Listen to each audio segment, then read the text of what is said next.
Welcome to the Tangle with Kyle Ridley, and welcome to another double dose of episodes this week. I'm excited to have two incredible women joining me, and I will tell you about them in just a little bit.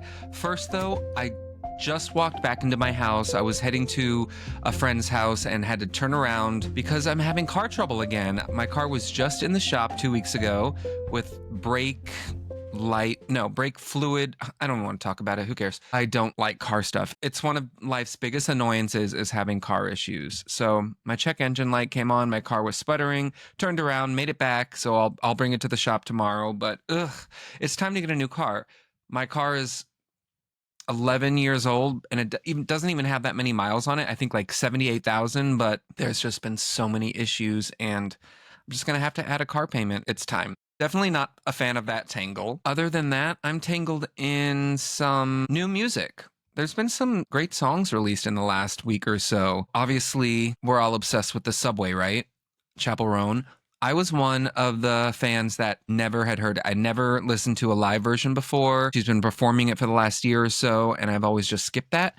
So the video, the sound, the vocals, that extended outro, it was all a surprise to me, and I love every second of it. It might be my favorite Chappell song at this point. Definitely my favorite video of hers. I love how she's just touching every genre. She's breaking all the rules and she's here to stay. I'm also loving a surprise drop from my favorite, Alanis Morissette. So she just released a cover of Carly Simon's song Coming Around Again from the 80s. And I was kind of familiar with the song. I know I've heard it. I wouldn't have been able to tell you any of the words or the name of the song, but it's a beautiful, beautiful track. And Carly Simon does some backing vocals on this cover. Carly's in her 80s now. Anyway, Alanis sounds beautiful. It is for the new movie, My Mother's Wedding, I believe. Definitely give that a listen. I mean, you know, Alanis is my favorite. Listen to anything and everything she releases. There's a lot more than Jagged Little Pill. And then Chris Hausman, out and proud country musician, also breaking boundaries and breaking all the rules and breaking ground. He has a new single called Up and Down, which will be on his forthcoming album. And it sounds like another hit to me. More people need to catch on to him. He's a awesome lyricist, musician, all around vocalist. So Chris Hausman, and give his episode a listen. I think it was the third or fourth episode. He was one of my first guests. Really appreciate that. Any other songs? Oh, well, Ben Platt doing that cover of Diet Pepsi from the Los Culturistas. That was beautiful. And then I forget which show I heard it on or a movie, but I had to immediately, ask, who is this? What is this cover? And it was a cover of The Parting Glass by Boy Genius and Ye Vagabonds. And it was released a couple years ago after Sinead O'Connor passed away. It's I think a traditional Irish song, and Sinead had done it many years ago, and then Boy Genius covered it, and I had never heard it, and it's haunting and beautiful, and I put it on to go to sleep, and definitely suggest you check that song out as well. Am I watching anything right now? You know what? I'm rewatching Somebody Somewhere. I love Jeff Hiller's memoir. And my boyfriend had never seen Somebody Somewhere. They're short seasons. And so I was like, you got to watch this show. It's so heartfelt and funny and real. And I'll give you a little sneak peek. Jeff Hiller is going to be coming on the podcast in the next few weeks, So I just said the word comma, like I was saying this in a text. Wow. Jeff Hiller is coming on the podcast, so make sure to keep it here and listen to him. I'm also watching The Hunting Wives on Netflix, like so many of you. It's a wild lesbian country southern gothic fever dream. Is that a good way to describe it? Very sexual. I haven't read the book, so I don't know what to expect, and I just thought it looked like a fun female-driven show, so I gave it a try. I'm sure that's how most people have gotten to see it. And yeah, it's certainly entertaining. I don't expect it to win any awards, but I'm enjoying it. I really love Malin Ackerman. Of course, I grew to love her during The Comeback. That was kind of her breakout role, and hoping she has at least a small part in the third and final season coming up. I also watched Mark Maron's new special, Panicked. as he winds down on his podcast, which I've been an avid listener. I'm a big fan of Mark. I've never seen him live, but I enjoy hearing him speak every week. I love his rants, and I think he's a great interviewer and a great actor. Loved him in Glow as well. And then I watched A Star is Born, the Lady Gaga Bradley Cooper version again, because I hadn't seen it since it came out in 2018, and my partner had never seen it or any Star is Born. So I was like, this is what we're doing Friday night. Put it on, ate Thai food. He loved it. And I loved it again. I had forgotten some of those songs. But let's get to this week's guests. Thursday, we have a good friend of mine, very popular here in the DC area. And now she's in LA and taking over Hollywood. She's a podcast queen. She does a daily podcast called The Sarah Fraser Show. My good friend Sarah Fraser is joining me later this week. And today, the incredibly iconic, hilarious, scene stealing Kym Whitley is on the show. So I do have a note about this. I recorded with Kym because she was coming to the DC area to play the DC Comedy Loft. And that's how I know her, because she would come on my old morning shows, and I've met her a few times. So I reached out and was like, hey, I'm out of TV and I want her to come on my podcast. And a lot of the listeners are in this area. And she was all for it. So we had a great conversation. And then she just announced that she's had some personal scheduling issues because life throws you curveballs, and she has had to cancel her DC gigs, but she will be rescheduling. Plus, she's always on tour. She already has dates on the calendar through the year. So she'll head to a city near you, whether you're in DC or somewhere else. So everything in this conversation still applies, but just to note that she is rescheduling her DC gigs. I loved speaking with Kym. I listened to her podcast with Sherry Shepherd, Two Funny Mamas. And I suggest you do that as well. It's very unfiltered, unedited, raw, and obviously hilarity ensues whenever Sherry and Kym are together. Very special friendship those two have. We cover her past and current roles. She's in the new Happy Gilmore movie, which is breaking records all around. She talks about that. And she talks about her earlier roles, which we know and love her from, including Next Friday and Curb Your Enthusiasm, her scene-stealing role as Monina. Let's get to it with this week's first guest. Fasten your seatbelts. Here she is, the incomparable Kym Whitley. Well, Kym, I always loved seeing you. I was in TV for 10 years. You'd come to the DC studios, and you're always one of our favorites to stop by, and you're coming here again. We're going to get to that in a moment, but I want to start with the biggest movie in the world right now with Happy Gilmore 2, and it broke the Netflix record for the biggest opening weekend forever in a Netflix movie around the world. How does it feel to be part of that? You know what? It is exciting. I knew Happy Gilmore 2 would do well, but I didn't know it would do that well. But I guess if you're Adam Sandler, who's dramatic and funny, lucky him. And you've worked with him before. Was it just a phone call? Hey, I want you to come back and work with me on this one? It's just a phone call. Yeah, and then, the agents get involved. But, Adam calls because he wants everybody in his movie that he knows and his friends, and he knows what you can do. And what was life like on set with that movie? It's a cast of characters. Was it a nice community? Was it competitive at all? Was there a lot of improv? It's a nice community. All those questions are yes. It's a nice community, but it also is always going to be competitive when you have a bunch of stand-ups together, because everybody wants to be funny. But it was the kind of, when you say competition, friendly competition, a lot of fun. And there's improv always when you have comedians. So yes, to all of the above. Where did you film? We filmed quite a few places, but I filmed in Newark, New Jersey. That was primarily, that was my spot. And have you seen the final film like everyone else around the world? Yes, I got to have a little watch party at my house a couple Saturdays ago, the day after it came out. Oh, And that's awesome. yeah, it was So fun. you're part of that, and you're always filming, whether it's TV or movies, and then you're always touring, and then you're always podcasting. So before we get into all your projects, what do you do when you have a down day? Great question. I never have a down day. Always a blessing, but I have a 14-year-old son, so I try to do things with him. I'm checking his schoolwork. I have dogs, at my house, so trying to catch up with everything. I think last week or something, I was like, let's go to a movie and sit and order everything. It wasn't even with my son, it was just a friend. In the middle of the day, we went to see Superman, and I said, I'm gonna order everything bad. And I did. I ordered all the stuff, and I had a blanket, and I had one of those things you sit back on. It was fun. That's awesome. Moving on from the movies, let's go to the tour. So you're playing DC this coming week, and you come here about once a year, whether it's the DC Comedy Loft or the DC Improv. What do you love most about returning to the nation's capital? I love it. I've even done Magoobies and I've done Baltimore. I don't know why. Well, I lived in DC for a while, right across from Walter Reed Hospital on Georgia Avenue, and there's no more Walter Reed. But I lived there. My brother lived there, or my cousins lived there. So it's like coming home, and I'm from Cleveland. I love the culture in DC. I love the people. I love the city. I love the history. Um, so I absolutely have just fun. And DC crowds are fun and funny, and just regular people. Also, there's a lot of politics in DC. Do you steer away from that or do you dive into any of that in your shows?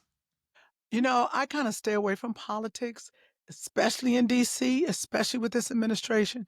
It's not part of I might do one joke, but it's not like a part of, my everyday, thing because sometimes, politics and religion, you get in arguments with people. I kinda stay away from it. And I've heard that you're working up to, you think you might be finally ready to record a special. Look at you knowing stuff. It is time to record a comedy special. I've got to get this stuff off so I can go ahead and start a new set and new things. I'm coming back to DC with some old jokes and a couple new jokes, but once you do a special, you throw them away. You got them. They're in history, and you go and write a whole nother set. Is that what has maybe been hesitant about doing a special? Yeah, then I gotta start anew, of course. But I'm so tired of telling these jokes over and over again. You get tired of hearing yourself, and you add other stuff, but you wanna the thing is you wanna practice these jokes so you can be so perfect to do the special, you keep doing them. So it's time. I'm ready to do the comedy special. And when it comes time for you to generate material, are you someone that sits down and writes or just has a notes app that you're keeping funny stuff? And how do you actually hammer out a joke? Does it take months or weeks? Usually I write it in my notes section, something that happens. I have notes and sometimes I voice talk a joke in because I want to hear how I'm thinking of it. But it takes a lot for me to sit down and write a joke. I have some joke writers that I'll call and say, "Hey, can you help me with this?" But like my dad joke that I tell, it took a minute. I wrote it and it was funny. Then I had to redo it. And you have to keep telling the joke as it evolves. So, man, to get a joke really hot and really ready, it probably takes a few months. And do you prefer the club setting of working stuff out? I know sometimes you and Sherry will do big theaters or thousands of people, but do you like the more intimate crowds? I like both, but I do like a crowd in the an intimate crowd because I do a lot of crowd work. I love talking to people, cracking jokes. So, and at a big theater, I'll do the same thing. I will hit up the front row. But I would say probably an intimate setting is fun. Would you consider stand up your number one passion? Because you're obviously podcasting and acting, TV, film, but you're still, when it comes down to like open weekends, you're getting on a plane and traveling to all these cities, which I'm sure is exhausting. It is. Oh my gosh, you ask great questions. No, it's not my number one passion. I believe it's Sherry, Caroline Ray, David Arnold was around, or number one passion. They love stand up. I do stand up. I enjoy people. That's why I get on the plane. I will host a gig. I love interaction with people. That's why I'm pretty good at off the cuff. Um, I don't like getting on the plane all the time and away from my son, but I enjoy parts of it. So I wouldn't say stand up is my number one. TV is good. Film is fun. Um, Not a play. I think TV and film would be my number one, maybe a movie. Well, let's Keeping with comedy, you mentioned it's always a little competitive when you get a lot of stand-ups in a room. So, as you were coming up in the scene, who were your close-knit friends that weren't competitive or friendly competition? Who was your main go-tos? Was it Sherry, or did was that later on? Yeah, there was, gosh, Sherry Shepherd, Melanie Camacho, Annie McKnight, all the comics we started together, and Wanda White, like, you can go through that, and then there's the guys, the Roy L. Watkins, the David A. Arnold. Well, David came a little later, but Buddy Lewis, people that you just rocked with. And, D.L. Hughley, and then all of a sudden you see people Martin, they start separating and they start taking off. Even Kevin Hart. I used to do the Comedy Union all the time with Kevin Hart. We hang out afterwards, Cat Williams, and then you just see them separating from the pack.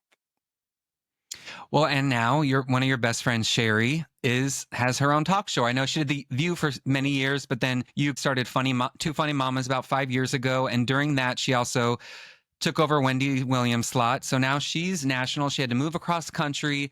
Before we talk about the podcast, I know you guys are always joking, and people are always saying she picks on you, but what does your friendship with Sherry mean to you?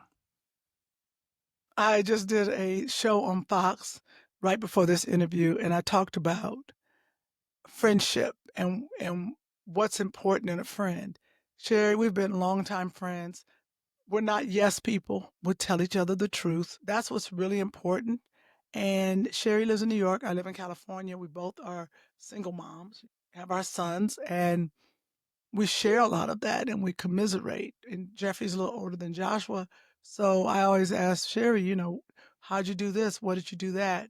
And I think one thing about our friendship is we laugh a lot. We could just sit on the phone and talk about anything. So I think that's what's important. Sherry calls me very early in the morning. She doesn't care. I'm asleep. She wakes me up and she'll just keep talking. But it's my friend.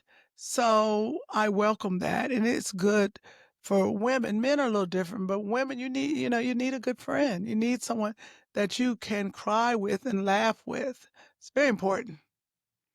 And I know you guys are always talking off camera, but something that's keeping you connected is the Two Funny Mamas podcast because you have that weekly appointment. I know the evolution of that show came during pandemic times when a lot of TV and film were shut down. Now, 5 years later and almost 250 episodes, you've won multiple NAACP awards. The community has grown so much over the years. How do you feel about that show right now? You're absolutely right. We started it in the pandemic, and Sherry would say, "That's my idea, my idea. I had to force you." Well, we talked about it and said, let's do it. And it was really good during the pandemic. Where we are now is we want to elevate it. How do we make this podcast even better? Even though we've won three NAACP awards, how do we take it to the next level? It's all about laughter and learning and helping people heal. So, if we can give a bit of information that will help people, we do small Black businesses that really it helps people get to know people's small businesses, a mother's business, and we try to give mother tips. So where we are now is it's time to elevate, and we have some changes that are going to come down the road. That's why you haven't seen us on the air lately. We're taking a little break, getting together. Our producer Chris Denman and of course Sheila Eldridge are really trying to put some things together so we can take it to another level. Yeah, I heard you might try to get some of your coworkers, cast members on the show for some high profile interviews. That would be cool. Absolutely. Look at you. Who you been talking to? Moving from the podcast to motherhood, which you just talked about, you and Sherry bonding over being single moms. I've heard you talk about the importance of keeping a village around Joshua. What do you make sure to include in that village, and how have you built that community over the years?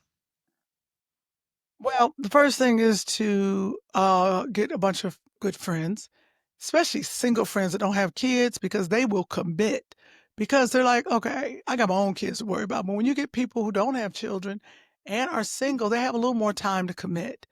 But my friends started when we did Raising Whitley, and I asked my friends to be in Joshua's life for the rest of his life, not just a little babysitting gig. I need you there. And they have been solid, really helping with Joshua. Um, That's what's great, like, everyone takes responsibility. Nikki Jennings, she lives in DC, but she is full on birthdays and Halloween. That is her thing. Her and Joshua got their own thing. They plan the birthday parties together or birthday and then always Halloween. She says, "What do you wanna be this year?" She sends it or they talk about it. I don't have to worry about that. I have another friend about education. He has his godparents. They take on taking him to get his hair done or taking him on a trip somewhere and making sure that he's solid. Rodney, his father, of course, takes all father duties. I think it's very important that people know when you get a child that they only learn from you when you only include you. They don't know what the rest of the world is, and they don't get to learn other things, and I know you're like, "Bad, good." Have good people around, and they're gonna learn so much from everyone. You can't teach a child everything because what you grew up with might be a different philosophy than I did, but it might be a great philosophy, and it might be a hack or something that your mother taught you that Joshua can learn. So I think we have to surround our kids with different people, different walks of life. And he said that to me the other day. He was like, "Why we got so many different kinds of people around us?" And it's true. We got gay, straight. We have little people, big people, chubby people, thin people, Asian people, white, black. So it just really is a piece of the world. And that's what I want him to understand that the world is not just black and white. It's all sorts of people. He's a teenager, right? 14 years old. Oh, is this high school yet? Yes, he's just about to start high school. Oh, wow. And then a year or two, he'll be driving. And Well, please stop. no, are you going to be very involved in like college? Because I know you went to Fisk. You're a proud alum. So are there talks about that yet, or does he want to follow in your footsteps, entertainment? No, he doesn't want to be an entertainer as of yet, but we always talk about college. He's talking about HBCU, but I'm going to let him pick his path, what he wants to do. He talks about basketball, but does that mean he's good in basketball? So just really, my biggest thing is to expose him to so many things that he can choose what he wants to do. That's beautiful. And does he find you funny? No, even though I am funny. He is always like, "Ma, you're not funny." He thinks he's funny. But we do laugh together. Is he allowed at your shows yet? No, No. he's not allowed to come to my shows because I talk What about age him. will that be? Do you know? No, I don't know because I talk about him in my show. And just like Sherry's not allowed to talk about Jeffrey because they get mad when we tell the truth. So he has been to my shows. He was a little younger and he was back in the green room, but not yet. Okay. Well, now I want to move on to a film that you're working on that you're not on camera for, but you're super proud of it. You're producing it. It's an animated short film called Walk in the Light. I know you've talked about it on your podcast that you're going to try to get it submitted for Oscars. So tell people about where this film, what this film was inspired by, and how they can see it or when they can see it. Oh, that's so nice. Thank you. Walk in the Light is a short animated film, a true story about the Oklahoma City bombing. And it's about a blind man who owned a cafe and he actually saved five people and himself because, of course, no one could see. And he got everyone out because he knew the path. It is such a heartwarming animation that has been put together. I really want it to get out and the world to see it. I'd like it to be in schools. You know, that's the first time we ever had a domestic terrorist attack. I think the story is important to be told. And Raymond was a Native American. Of course, his people and how that was important to him and all the people that he knew. So it's walkinthelightmovie.com. We're still crowdfunding. People want to donate. We definitely want to get it nominated and into the Oscars. We will have screenings around once we can. But if anyone is interested, you can see the trailer. Please go to walkinthelightmovie.com. It's a great story. Was it a story that you were familiar with or someone brought it to you and you were like, I have to be part of this? Princella Smith, who's the director, she brought it to me. It was a story she was interested in, and I was blown away by it. You enjoy the producing aspect of TV and movies, or do you like to sit back and sort of just do your work and go home? I love producing. I love storytelling, putting things together. I have a production company with my partner, C. Mickey Dawson, and we're trying to get some projects out. And my first thing I had produced, of course, it wasn't really the first thing, but Raising Whitley for our own network on TV. And there's other projects, movies I've done. Um, and I just really enjoy putting things together. And in addition to producing, you also write not just jokes, but you've written a book called The Delusion of Cinderella. And I heard that you're working on a memoir. Wow. Wow, you got the information. That's gonna be a lot, but I gotta start because, in a memoir, it's a lot. You gotta really, really put things together and just start slowly and decide what part of your life you're gonna tell and where you're gonna start. You're gonna start at 7, you're gonna start at 15.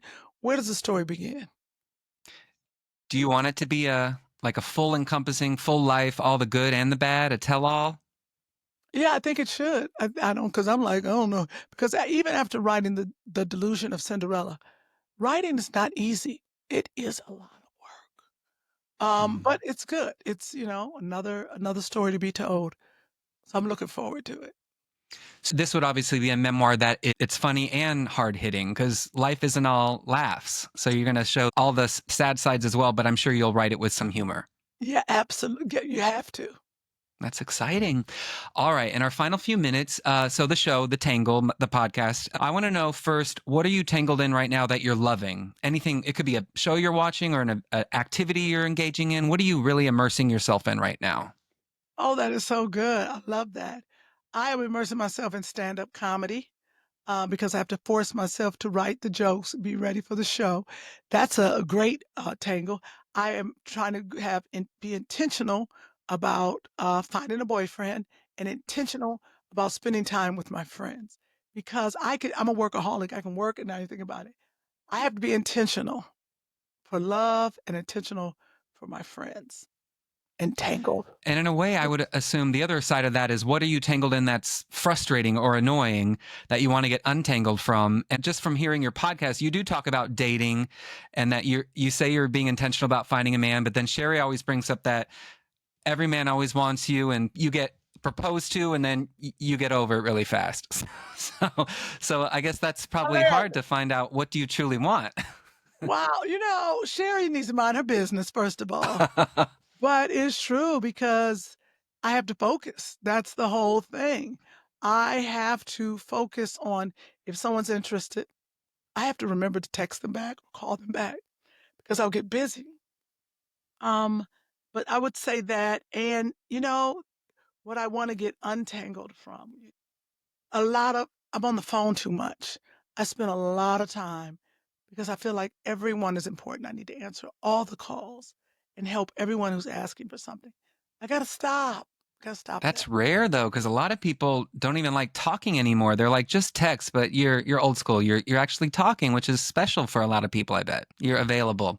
Okay, before we go, I do want to do a rapid fire, and I just want to go over a few of your roles because your filmography is very extensive, whether you've done shows or one-off appearances. So maybe a sentence or two about each of these, and then we'll close. So, got to start with Next Friday.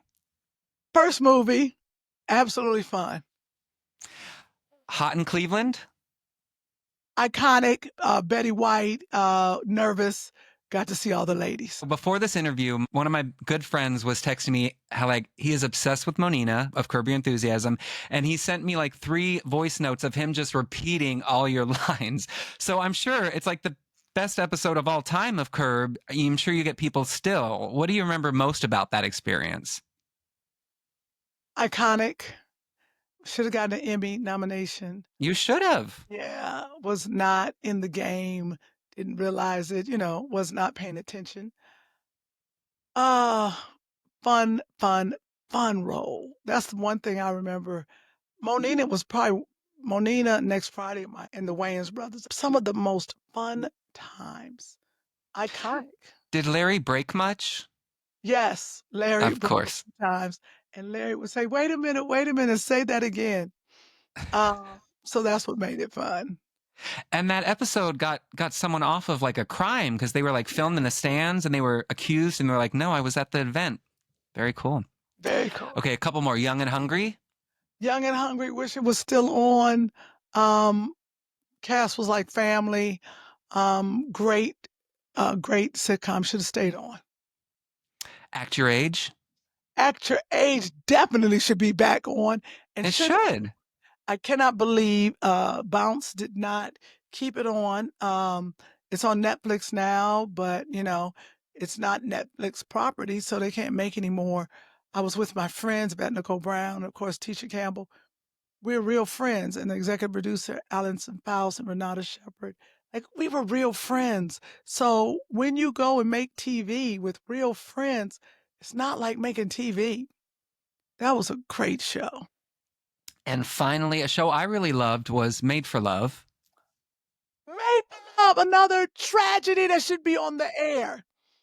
I was the weirdest character. I got to play a nun, so it was like a dramedy, and you don't get to see me in dramas much. So I was a nun that was a spy. It was great. Working out with my guy, it was just wow. Wow. It was a very interesting, it was a beautiful show, but it was on for 2 seasons, but we definitely wanted more. Kym, this was such a pleasure. We love Kym Whitley. Make sure to follow her on Instagram and check in with her on Two Funny Mamas, her podcast with Sherry.